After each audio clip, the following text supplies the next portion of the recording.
Hello everyone and welcome to the Tree of Geek episode 2, Arachnophobia. I'm excited for today's episode, Josh, and I'll tell you why, because it's not very often that we get to just geek out over comic books, comic book characters. I completely agree. There are very few people in my life that I get to just sit down and actually talk about this type of stuff too without being looked at like I need to be an award.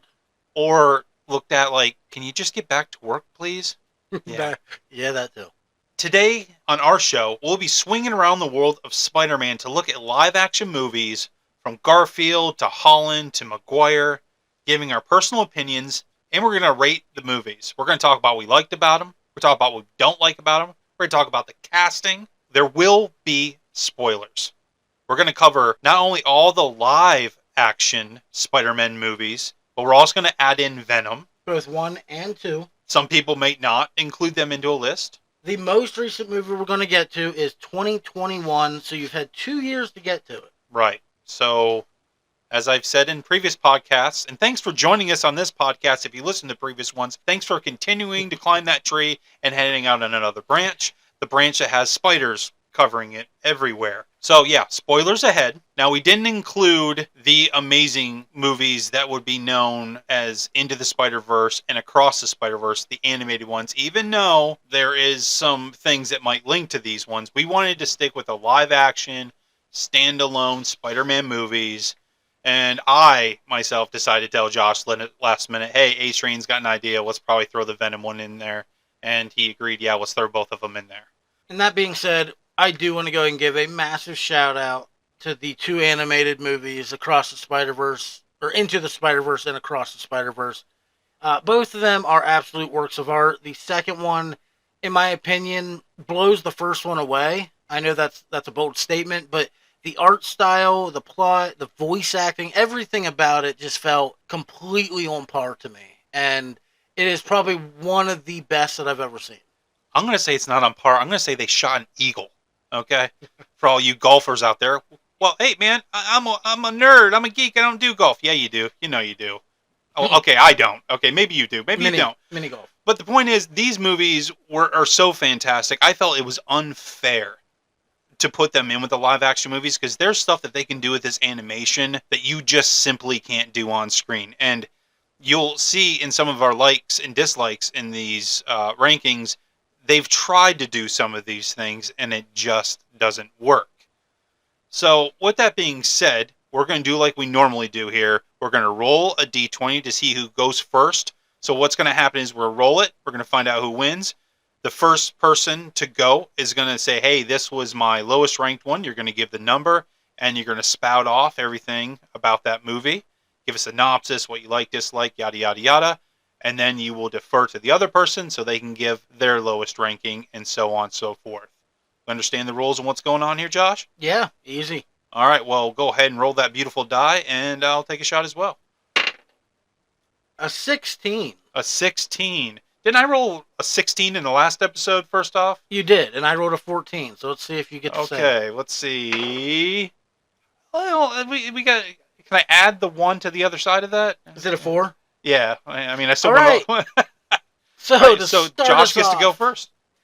To start us off, my number 10 movie rating of the 8 Spider-Man and 2 Venom movies comes in with Venom Let There Be Carnage.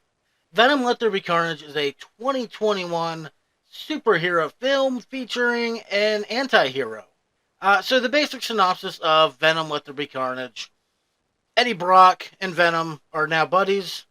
For the most part, they're living in a symbiotic relationship, which is why he's called a symbiote. Directed by Andy Serkis, we see Venom, also known, Eddie Brock and Venom, basically going about their day-to-day, and the good old Cletus Cassidy, our wonderful serial killer that showed up in the end credits of the first Venom, actually, is going to be put to death, and he says that the only person he'll talk to before being put to death is the Eddie Brock. Now, I don't remember why. Is it he saw like a news article about him that Eddie wrote, I believe? I think it's just pure out, like, plot fascination. Just plot armor? Yeah, we'll go with that. Okay. While talking to him, Cletus Cassidy bites Eddie's hand, gets a little bit of blood, and This tiny little nip apparently transfers the symbiote, a version of the symbiote to Cletus, who then uses it to wreak havoc, break out of prison. He goes and breaks out his fiance that is also in prison named Shriek, and they wreak havoc. I mean, that's really a non-spoiler synopsis. It's what Um, was on the internet. in the end, of course, the movie's called Venom, so he's gonna win, obviously. If you haven't seen it, go watch it. Again, it's more of an anti-hero movie, not a hero movie, but it's not bad. Now, saying that, you're thinking, okay, well, why is it number 10 on my list? It's number 10 because to me, it wasn't on par with the other movies that I was put to put it up against. A few, some pros about it though. I really loved that we got to see the relationship between Eddie and Venom progressing. We got to see how he had a tire swing in the apartment, and they had chickens for him to eat, so he wouldn't eat people. The tone of the movie, I felt it had a dark humor mixed with comedy, but it worked really well in this case. Quite often, you see when they try and do darker themes with humor, they don't really clash, or they do clash. They don't really go well. I thought this one went very well. Some cons about it is that the Cletus and Shriek, relationship, I guess you would call it, their little marriage at the end of the movie, I didn't feel like it was needed. I just felt that it was out of place, that it was only there for the final battle setting, and that it really didn't serve much of a purpose other than to give Cletus a reason to be in the movie. If you've seen it, Venom just straight up eating Carnage at the end felt like a hardcore cop out. That all being said, Woody Harrelson played Cletus Cassidy, and I thought it had the most amazing potential to be the best character in the movie, but I felt like the limited writing really, really drew him back in, and we didn't get to see what could have been from Woody Harrelson. And Naomi Harris as Shriek, she did a great job, but I can't say much positive because I just didn't like the character Shriek. Again, I didn't feel like there was much reason to have them there. All right, so that was your last pick. Before I give my pick at number 10, I would just like to say to begin that overall, I'm not a huge Spider-Man fan. I've never bought a Spider-Man comic, unless it came in a pack of comics. I never, tried to. I did see the original Spider-Man with Maguire in the theaters when it did open. So you got that. Wizard Magazine used to put a lot of Spider-Man articles out there, and they even did a ranking of the top 200 comic book characters of all time. And this was back in 2008. Spider-Man came in at 3 behind Batman and number 1, Wolverine. They used to say consistently that if you were the reader, got superpowers, you would be Spider-Man. You wouldn't be the Hulk, you wouldn't be Superman, you would be Spider-Man. The average Joe, the every guy, you would have to be Spider-Man. And I remember always thinking I would not be Spider-Man. I had a job at 16. I could keep a job. I could keep a relationship. I could do things. I could juggle things. And it never made sense to me why Peter Parker, couldn't keep a job. So therefore, he just always kind of rubbed me the wrong way. And I think it was just, he was everywhere growing up. It was just Spider-Man, Spider-Man, Spider-Man in comics, and he was on like all the covers, and then when they came out with the movie, it was just an overload of Spider-Man. So for a long time, I just kind of stayed away from it. But these days, you can't stay away from it, which is why we're here to talk about 10 Spider-Man movies, and you could add 12. We've already talked about why we're not gonna. But Spider-Man's everywhere, so here we are. So with that said, I'm going to jump down to my pick at number 10, my least favorite Spider-Man movie, which is technically not a Spider-Man movie. It is Venom 2, Let There Be Carnage as well. So Venom, you already gave the synopsis, so I'm not going to do that again. So what are the likes of this movie that I have? First off, I thought the comedy was still there. Some of it a little bit forced, but the comedy was still there throughout. Not that I was really looking for a comedy superhero movie, anti-hero type movie. Deadpool had already kind of done it very well, so I thought that they were trying to ride on the heels of that. I liked Carnage himself, like as Carnage, not Cletus Cassidy, but the symbiote Carnage. I liked that part, and I thought some of the battles were good. But yes, I agree with you. The cop out of just eating him at the end, they could have got a little more creative there. My dislikes. Woody Harrelson is Carnage. Now, I've been watching Woody Harrelson ever since Cheers. He's a great actor. White Man Can't Jump. You know, Natural Born Killers, I assume, is why they put him in this movie, because he played a serial killer back in the day. And that movie with Robert Downey Jr., I do believe in it, was fantastic. However, Woody, I felt, was either phoning it in at times or he was just way over the top in this movie. And it just kind of took me out. I felt like they were just trying way too hard. I had to actually Google who else was in this movie for Shrike, and like what the girlfriend's name, because it was so forgettable to me. I only watched it once. I had to and I wasn't going to go back through and watch it. I don't got time for that, because I know the first time I saw it, I checked out, and I never really wanted to watch it again. Like I said, Woody's a superb actor. Just it didn't work for me here. And I know his hairpiece was at the end of the first Venom, but as I'm watching this entire second movie, I could not get that hairpiece out of my head. So that distracted me. I will say, though, I do have an action figure that looks, an action figure of Venom. And at least in these movies, he does look like physically like Venom. And I'll talk about that, whoever maybe in a later entry here. So I give credit there. Like I said, Naomi Harris, Shriek, kind of forgettable. I did like the continuing relationship that Eddie had, still pining over the woman that he lost. I thought that was all right. So overall, I think it's a messy and forgettable movie. It had a lot of good potential that kind of just didn't work. I feel like they threw a lot of spaghetti at the wall. Thought they were going to get a Picasso. Didn't really go. So, like I said, I only saw it one time, and I'm okay with that because I'm probably never going to watch it again. So that was my pick at number 10. All right, so number 9 on my list. It comes in. I'm not gonna lie. So it was very difficult for me picking 9 and 10. Thank you for not lying. You're welcome. Yeah, we talked about that last episode. Go back and listen if you don't know why he said that. Picking 9 and 10 was very difficult. Venom Let There Be Carnage, to me, wasn't the greatest. But again, it wasn't a horrible movie. But it was still worse than my number 9 pick. Number 9, I picked The Amazing Spider-Man 2.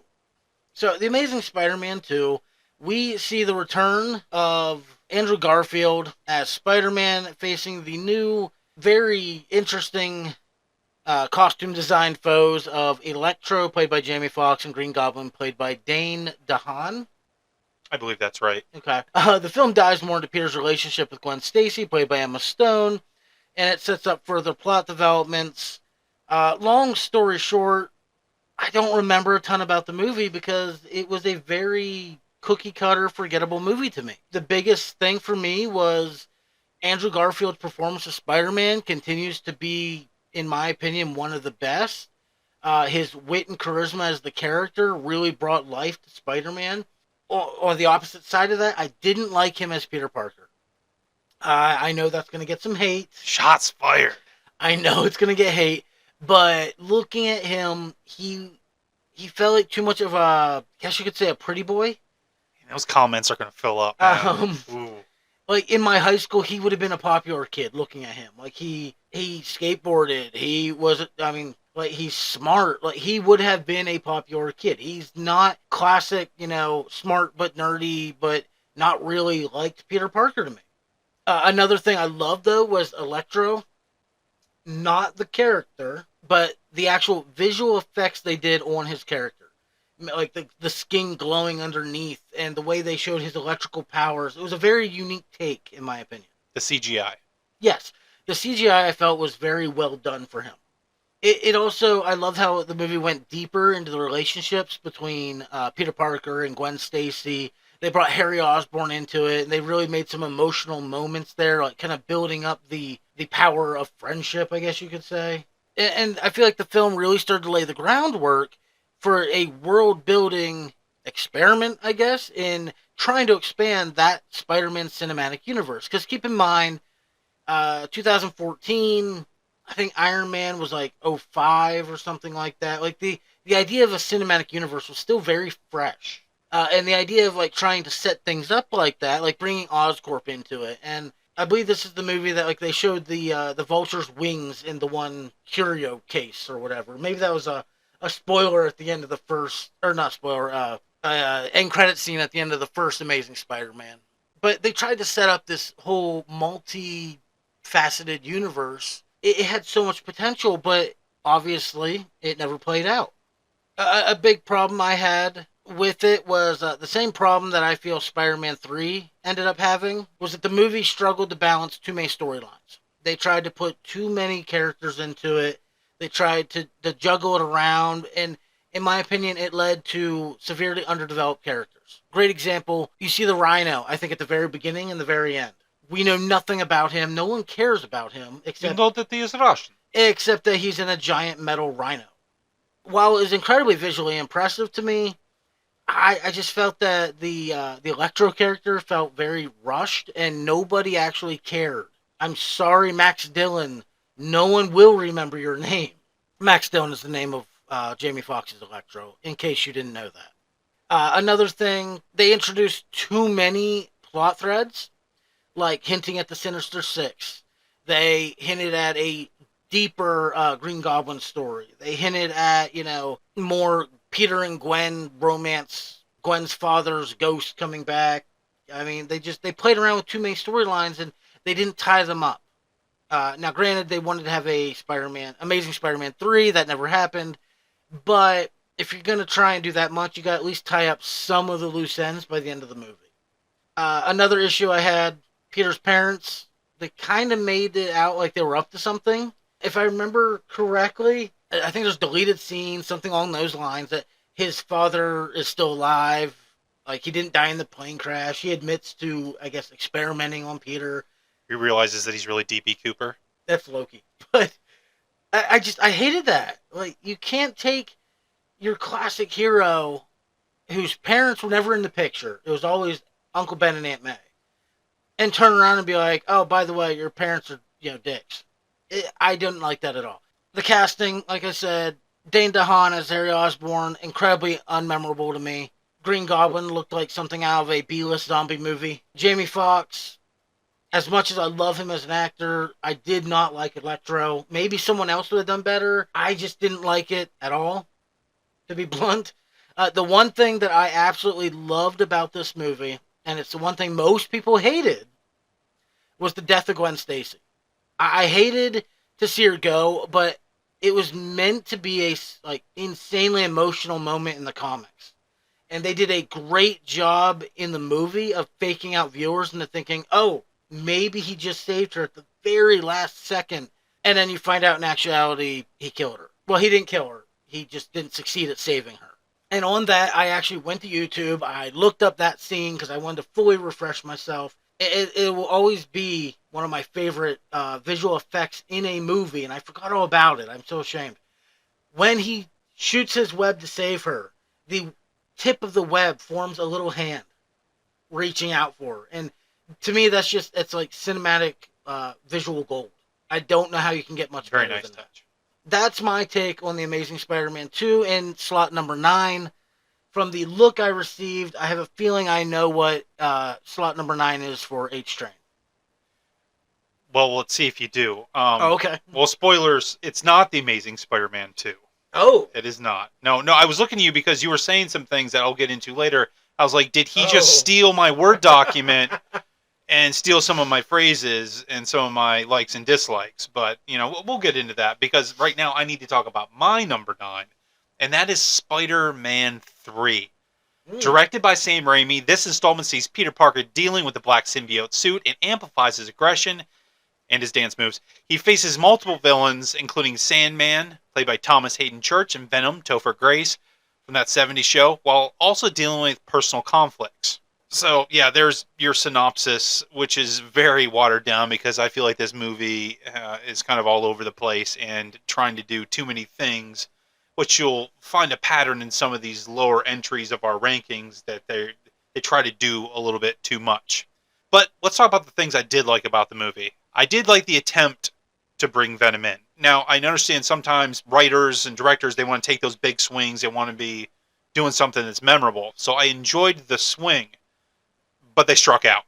It did not work to me. Topher Grace is a cool actor. He's been in a couple. He was the Predators movie, really cool serial killer. Obviously, his fame from that 70s show. But as Brock, Eddie Brock, I mean, no. Okay, Eddie Brock from the comics looks like he can just run through a brick building with you being drugged by your neck. Topher Grace does not look like he can do that. So in my notes about Spider-Man 3, I literally have written down Topher Grace would have been a good rival photographer for Peter, but not as Eddie Brock. No, they could have definitely gave him a different character. Oh, absolutely. But they, we got it. The money machine, Sony, they got to get Venom in here. They got to make more money, and it just didn't work. But what I did like was Thomas Hayden Church's role as Sandman. After watching a few times, over the last couple years, the whole thing about him looking out for his kid, like that was before I became a parent. Maybe it just wasn't apparent to me, but now I see, what he would do to sacrifice. I heard on somebody else saying in a podcast that the real villain of this movie is the healthcare system. Because if it wasn't for them, Sandman wouldn't have had to do all this, So that's a whole nother podcast. We agreed not to talk politics here, but let's think about it here. The poor guy. To be fair, that could be considered the villain in quite a few of the movies. Yes, for sure. Magina Tova, I believe, is how you say her name. She played Ursula in The Apartment. I really liked what she was doing there. I thought she was funny. It was one of the few funny comedic elements of the movie that I think did work. I didn't like that just kind of didn't go anywhere. It just was kind of like flat. Like, okay, well, we're done with you now. What I didn't like, the dancing. That whole sequence with the dancing is absolutely ridiculous. The CGI towards the end with Venom. I do believe there's scenes that people have shown with Spider-Man swinging around and it just kind of looks like rubber. Because it's not really anybody in a suit. It's just the studio trying to get that money machine going. I feel like they had all their hands in here really being the puppeteer.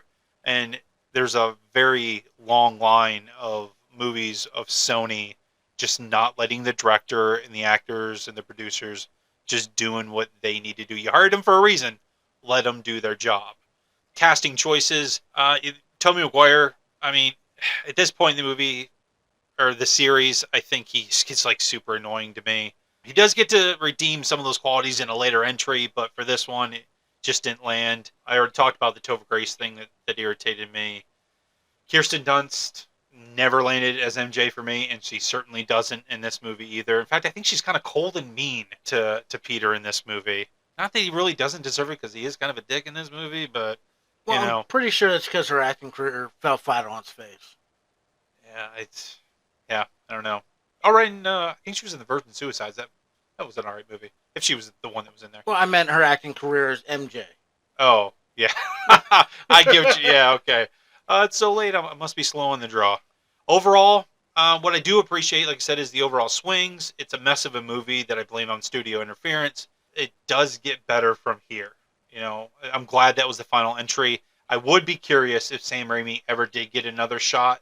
I know some people were very split on the Doctor Strange movie. Me, personally, I was never a big Evil Dead guy, but I thought Doctor Strange did work.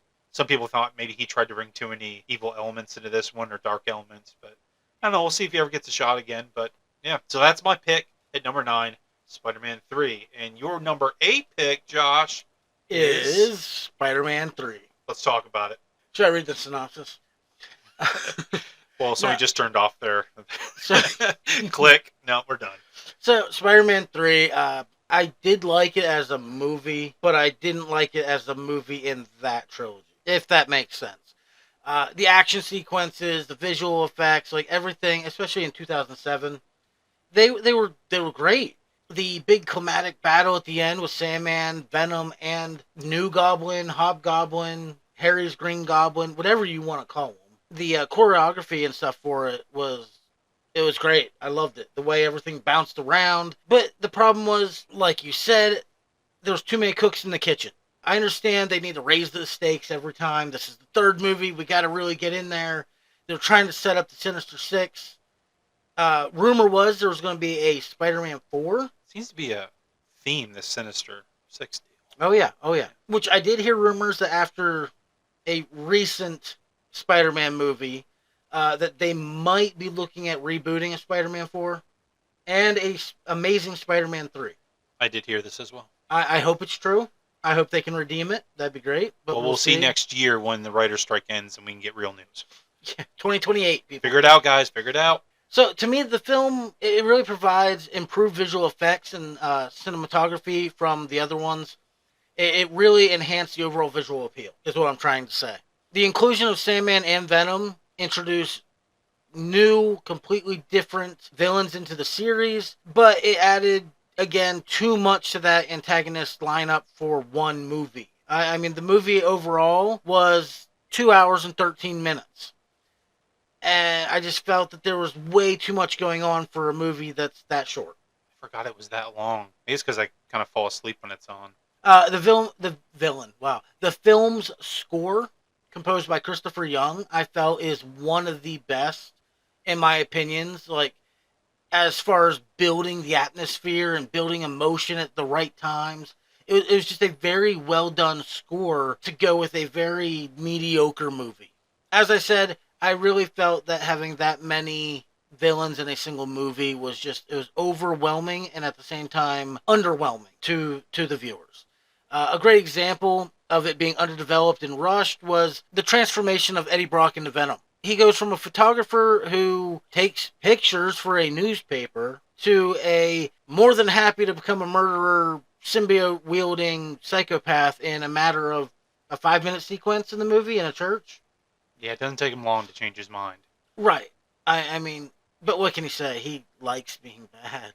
I mean, there's all a point where we just were like, yeah, I just want to kind of be a bad guy right now. But it is a very sharp turn to go, well, I might murder somebody in the next hour. Yeah. And it's going to be okay because it puts money in my pocket. Similar to Venom, this movie, the movie Venom, not the character, this movie really tried to balance a dark, serious theme as well as a comedic, lighthearted theme. And in my opinion, it didn't mesh at all. I felt it really resulted in inconsistencies in the tone, and it really screwed up me as a viewer with what I'm supposed to be feeling right now. So kind of it's like two people dancing and they're just stepping all over each other's feet. Like nobody can... Yeah, one person's doing the tango and the other one's jazz dancing. Both horrible. It didn't work. Yeah. Hey, speaking of dancing, that dance sequence with Emo Peter can just burn forever. Don't get me wrong. Forever unclean. It has made for one of the best memes ever. I recently saw a little video of Joaquin Phoenix's Joker dancing on the steps, and someone put Peter Parker's dance right next to him, and it was flashing at the top in rainbow colors, dance party.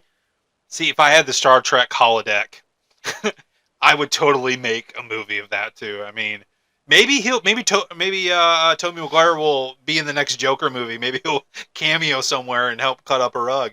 Also with Venom, I feel like there was significant missed potential.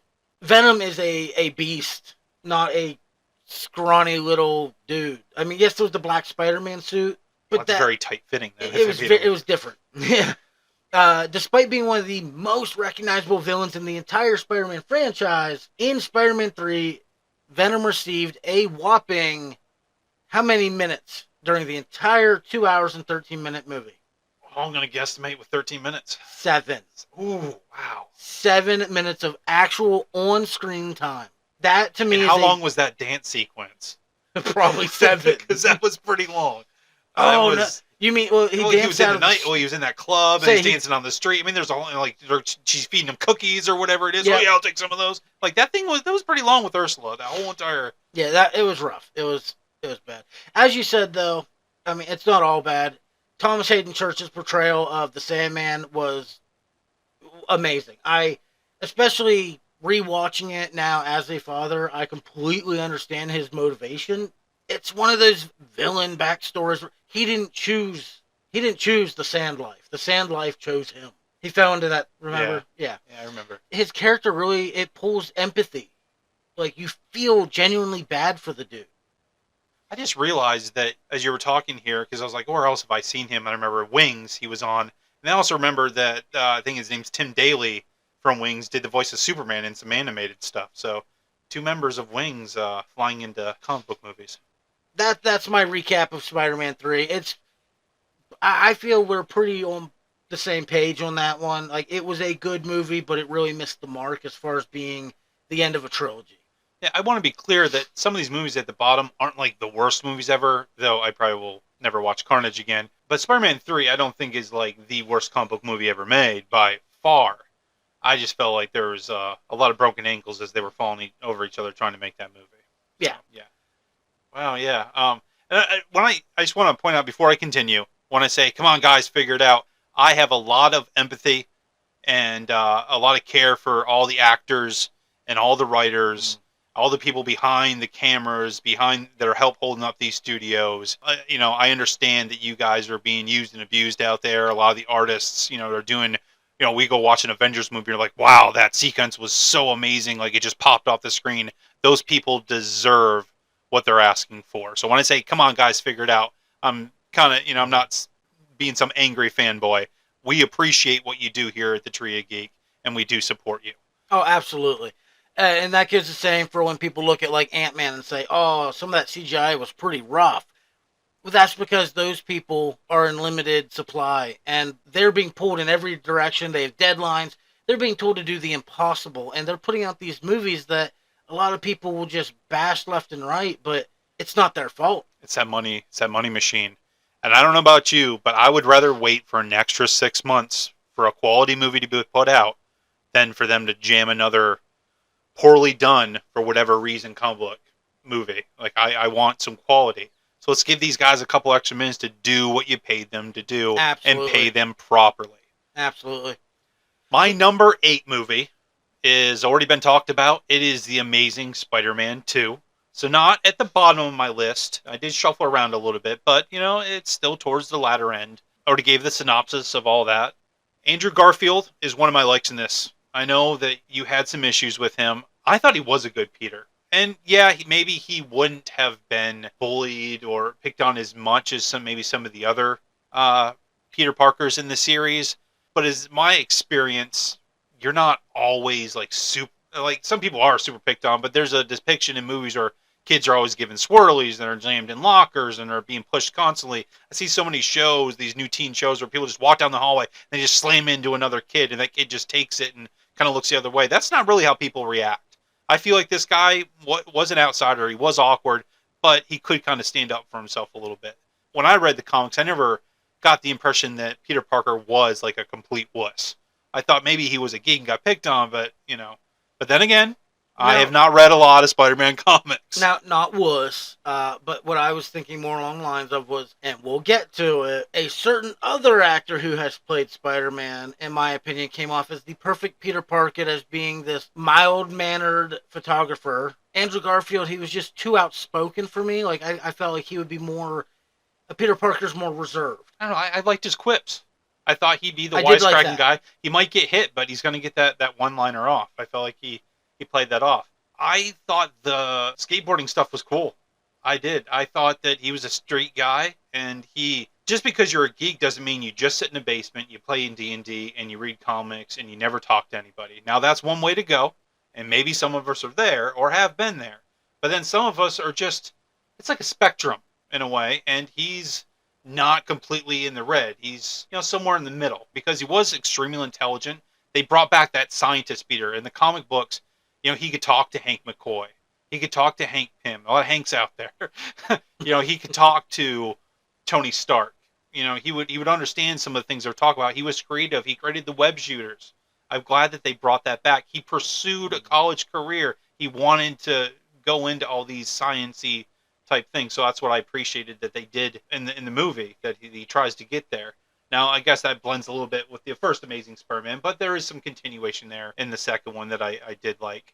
The suit that they had from the first one that they kind of, I don't know if they completely updated it or just a little updated, but I still like the suit in this one. The death of Gwen Stacy you brought up, I agree with that.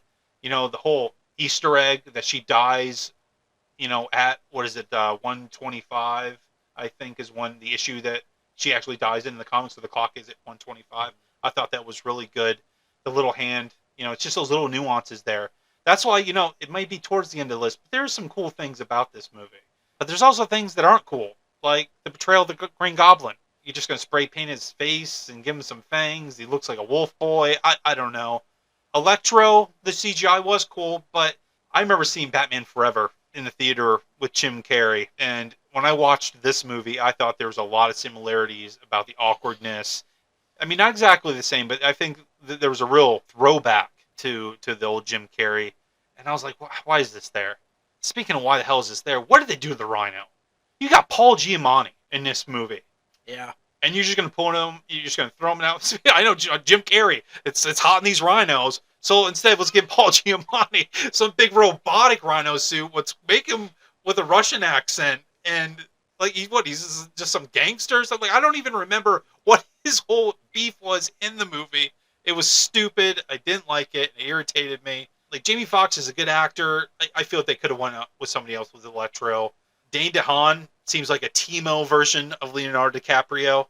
Can't say Kmart. They're gone now, so we'll go with Timu. Or Wish, if you prefer. Use the Wish version. And I know that there was a dream movie that never got made of Leo DiCaprio being Spider-Man. I can't remember who that director was that wanted to do that, but he was in the running a long time ago. And that just kind of definitely hurt the movie for me. I think he could have brought in somebody like Theo James. He was still kind of popular back then. He was on the second season of White Lotus. Like, if you can't have James Franco, which is kind of good that he's not around anymore, but maybe bring in somebody like him. I mean, Dane DeHaan, I might have watched him in one other movie that was all right, but he didn't work for me. They could have brought back in somebody that was a little bit more formidable, I think. Well, that's like Dane DeHaan, and I mean, I'm sorry, but I didn't recognize him from anything, and I don't think I've seen him in anything since. I saw him in one thing, and I don't know what it was. I can't remember. Like I said, very forgettable performance. I'm sorry. I don't know if it was him or just the material they gave him, but the story, and you said about the parents, the whole parent thing, man, like, why? Why do we need that? Like, leave his parents alone. Yeah, I don't know. Yeah. I feel, overall, this was a failed opportunity to do a story with two villains, but you mucked it up with too many stories. It just kind of fell apart. Yep. Some good sequences, but just not enough to have it higher on the rankings. So that leads us to your number 7, whenever you're ready. I do refuse to move on till we address the fact that falling in a vat of genetically modified electric eels will fix any dental issues that you have. Well, then, I'll remember the next time I got tooth pain.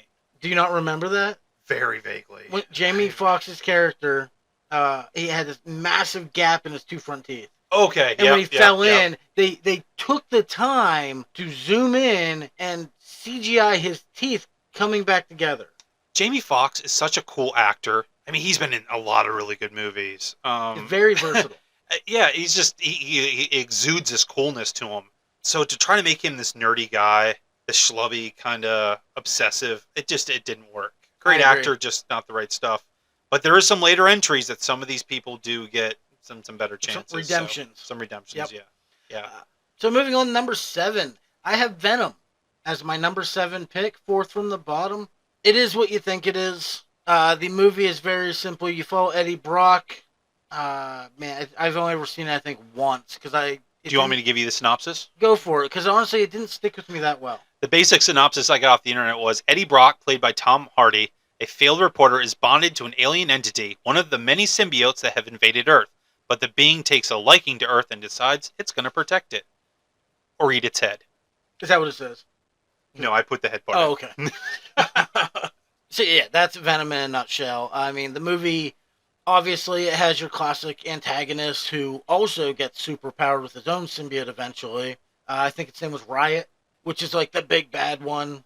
They used to have a lot of action figures way back in the 90s. There was like a whole entire set of Carnage, Venom.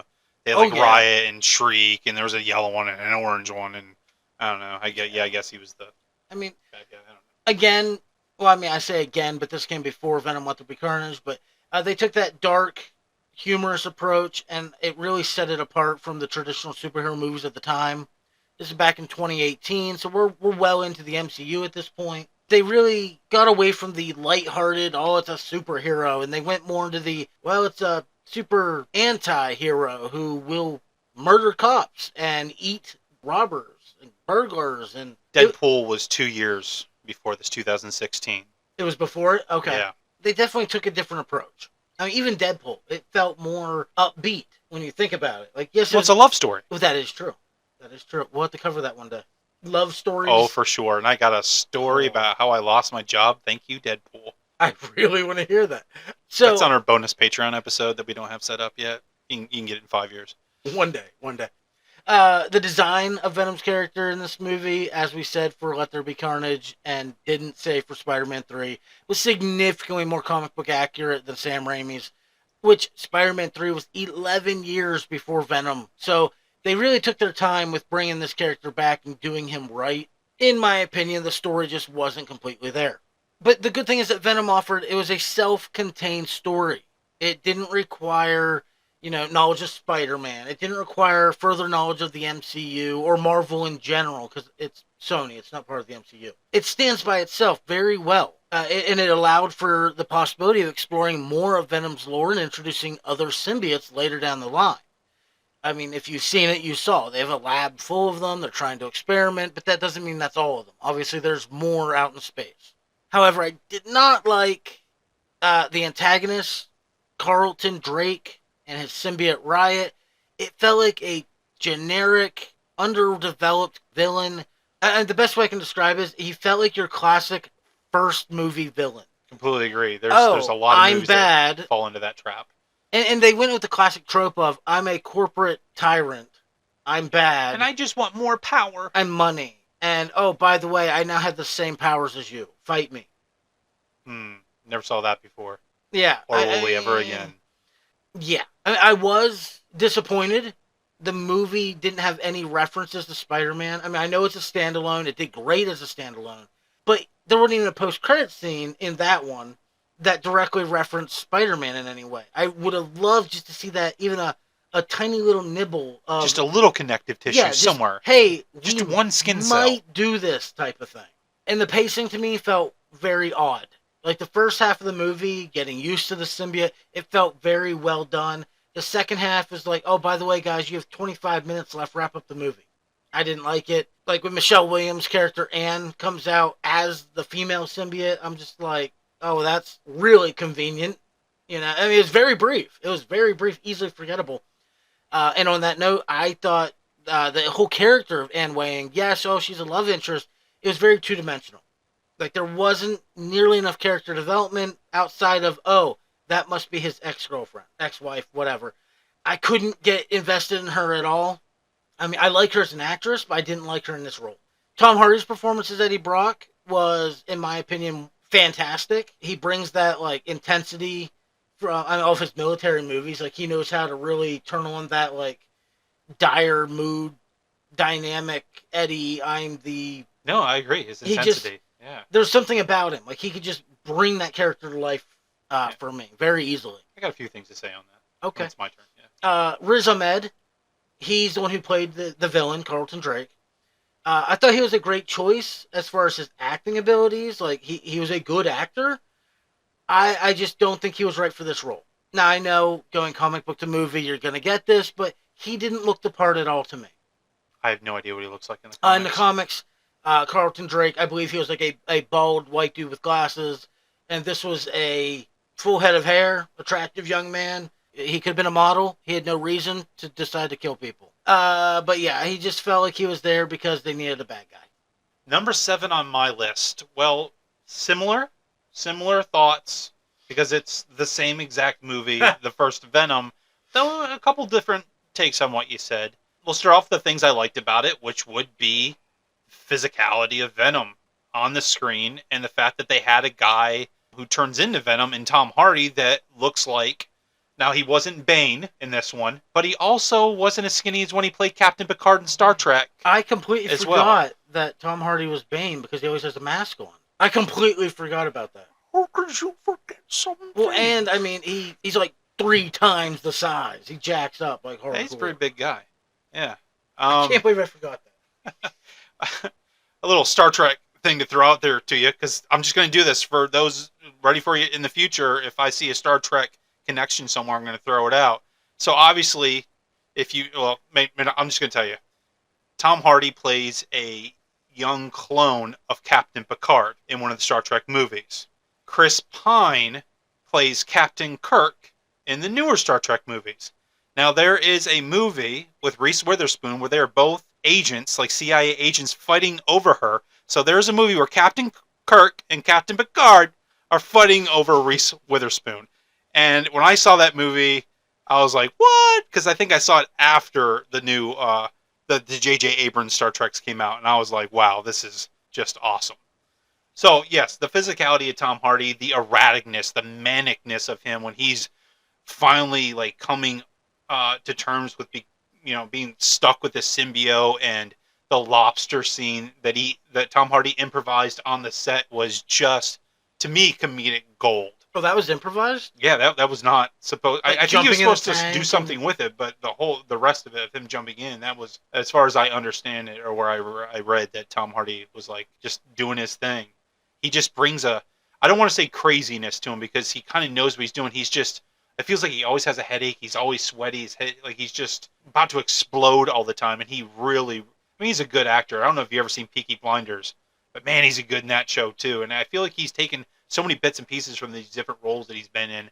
And I think it landed for them. Wasn't he in get him. Deception or Inception as well? I saw it once, so yes. We'll have to go back and I only ever saw it once too. We'll have to go back and rewatch So that he was one. with a guy that was going to play Spider-Man at one point?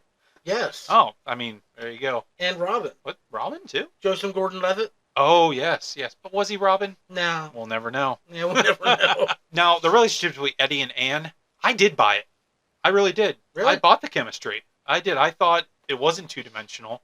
Eminem's song, Venom, that came out for the soundtrack, I thought that was a really good touch to have, at the end credits. Eminem may not be the rapper he used to be, but I think that song is pretty good. My dislikes, I'm going to agree with you 100% on that villain. That was cookie cutter, plain Jane, build your own story. We're going to give you 3 options. You pick one. Oh, there we go. That's the one we chose. Not really original. No offense to the actor. He did what he could with what he had. In a lot of these movies, that's what they do. They signed up for the movie. But, man, let's see what else here. Michelle Williams, I thought, was a better love interest than Kirsten Dunst was to Tobey Maguire. So, yeah, I bought it more. Reed Scott is Dr. Dan. I thought he was pleasantly funny. Maybe sometimes a little bit more of a pushover. But I felt like I don't know, there's something about it. I was like, I don't know if I would do what he did in some of those scenes, but him, just the back and forth that he has with Tom Hardy, I think is really done well. Overall, I think the movie gets more shit than it deserves. I think it was a good start to the Venom, series as it continues. But the villain was nothing original and forgettable. And I could feel, again, the studio in there. Didn't Sony do this one too? Yes, Yeah, they did. It was Sony. I mean, Sony's never going to sponsor us, and that's okay. I don't have a Sony Walkman anymore. It's fine. And the Sony TV I had a while ago just messes up all the time. So, I think we've reiterated the same things with each other on that movie. So I'm going to, hit this puck back to you, center ice, and you can take it to number 6. Well, I do find it funny that our bottom 4 are all the same. Like, not in the same order. Just slightly different. Yeah, but they're all the same movie. So I wonder if this is where we're going to start to differ. Well, this is when we actually start, I think. Really enjoying movies? Yeah, I think this is where some of these movies that actually understood what they were doing mostly. So, number 6 for me is Spider-Man Far From Home. Tom Holland's Spider-Man deals with the aftermath of the Avengers Endgame as he embarks on a school trip to Europe. With the guidance from a new hero, Mysterio, played by Jake Gyllenhaal, he faces a new elemental threat and uncovers sinister secrets. This one, I had a little bit of a hard time figuring out where to put it because it's a good movie. It just wasn't my favorite. Like, it didn't resonate with me like the other ones on the list. I did love that they picked it up, immediately after Endgame. That you see Peter immediately dealing with, Tony's not around anymore. Oh, hey, spoiler, Tony's not around anymore. Get out of the cave. Tony Stark built this with scraps. Scraps, I tell you. It's funny that you say that because that is actually part of this movie. I don't know if do you realize that? Make me realize it. What do you got? So, the guy that Obadiah Stane says that to is in this movie as one of the creators of the effects. I am aware of this. Okay. Right, yes. That being said, one thing I absolutely adored about this movie were the visual effects. I thought, everything from the water monster, the fire monster. I mean, sure, they were all supposed to be illusions. We're supposed to believe it because, it's CGI. That's their job. But the way they pulled it off, like the effects of it all, the towers falling down, I mean, everything about it, it really did. It felt real, like, oh, did they actually just blow up a building type of real. Like, I thought that the visuals were incredibly well done. I love that it dove right into the consequences of Avengers Endgame, because we really get to see how it affected Peter's world, his loss of Tony as his mentor. It was obviously incredibly devastating to him, and it showed because there were so many times where instead of just using his common sense or his not Spidey sense, but his basic survival instincts, he turns to Edith, the glasses he got, because he sees them as an extension of Tony Stark. He asks it what to do. He asks for help. He almost blows up his school bus. He's obviously looking for someone to help him and tell him what needs done. And I feel this movie, it really helps show his growth into his own unique character. And the fact that it was in Europe, really, I enjoy it when movies do that little, like, let's take it out of your comfort zone thing, because it gives you a whole new background, a whole new setting. But then it also brings up new questions like, hey, why is Spider-Man in Europe? Can you explain this? Why is he here? Where did Peter go? I mean, it really narrows down the pool of people who see the correlation between Peter Parker and Spider-Man appearances. It just adds a certain dynamic to the movie that I really enjoy, because people can start figuring things out. What I really didn't like, though, was that the movie plot felt incredibly predictable. I don't know if you did, but Quentin Beck, Mysterio, felt like a cookie cutter, a movie villain to me. He was your classic, I have a grudge against somebody, so I'm going to take it out on you. And if anyone knew anything about comics going into it, they already knew he was a bad guy.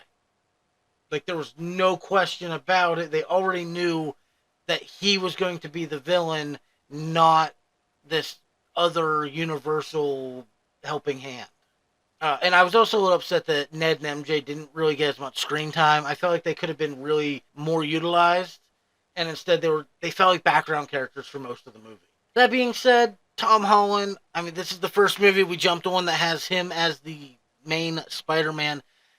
I thought he was fantastic. I think he brings the perfect balance to Spider-Man and Peter Parker, because he's got that humor, he's got that little, like, younger kid quirkiness, but he's also got that, I don't know how to explain it, that, like, that fearful gaze whenever things are hitting the fan. Like, he knows how to get serious, and he knows how to portray that. He has a good intensity in his eyes. Yes, yeah, thank you. That's exactly what I was looking for.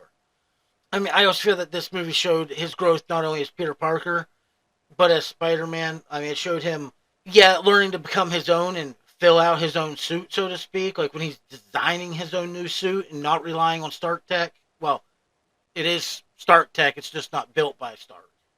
He builds his own suit. You know what I mean? Right. But as Peter Parker, also really shows how difficult it is for him to juggle personal life and superhero life and keep them separated. You got to make choices. Yeah. And I have to give a huge shout out. Jake Gyllenhaal's performance as Mysterio.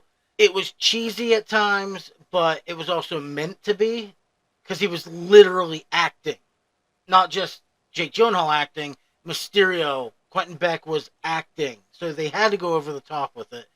But I think it was incredibly well executed, and I loved him in that role. Well, I'm going to echo some of the things you said, and that's probably because I also have at number 6 Spider-Man Far From Home, though I think we might have just a different spin cycle on this. The things I liked about the movie, I thought Mysterio was unexpected. Like, yes, okay, I did know Mysterio was a villain. Okay, I did get that, but I know you voiced this as just a regular revenge story, but I thought the fact that he was acting, and the guy has balls. He's going out there acting. He really doesn't have powers or anything, and he's messing with who we assume is the real Fury and the real Shield people, and he's just faking it all. Like, he's got some cojones on him to sit there and just go in there like, yeah, man, this is totally what's going on. So I did enjoy that. I thought the action sequences that they had in the fighting between him and Peter, him and Spidey, were very comic reminiscent. With Spider-Man being trapped in the cover where he's trapped like in the sewer and he's drowning to death and he can't quite get out. I thought those sequences, the artwork that they did there, the CGI, I thought that kept me entertained a lot. What I didn't like was I did get bored here and there. And I know this is number 6 and it's in the middle, but there was a few times I felt like there was a little bit more talk than there needed to be. I think that's maybe because there were so many characters, which gives everybody less screen time, less importance. This is kind of like an offshoot of an Avengers movie more than it is just a Spider-Man movie. He's dealing with the ramifications of Tony, but there's still the Tony suit. You got Nick Fury in there. He's being drawn in to this big thing. Or, you got Mysterio talk about multiverses. And it's like, well, is this a Spider-Man movie or is this just a TV special of an Avengers? That's what it kind of felt like to me. It wasn't on its own, and I felt like it suffered from that. Peter is pulled in so many directions. You even said Ned and MJ don't get a lot of screen time, which is fine for me in a way because I'm not a big fan of Ned. He kind of annoys me. No offense to the actor, just the character just kind of bugs me. Spider-Man says he's being challenged as a hero who's already hurting and he's already struggling after the death of Tony. And it's a very dense story that was kind of really compacted a little bit more than I feel like it needed to. I feel like they could have taken off some of those layers. I think they were trying to put a lot in here. It's not a horrible movie.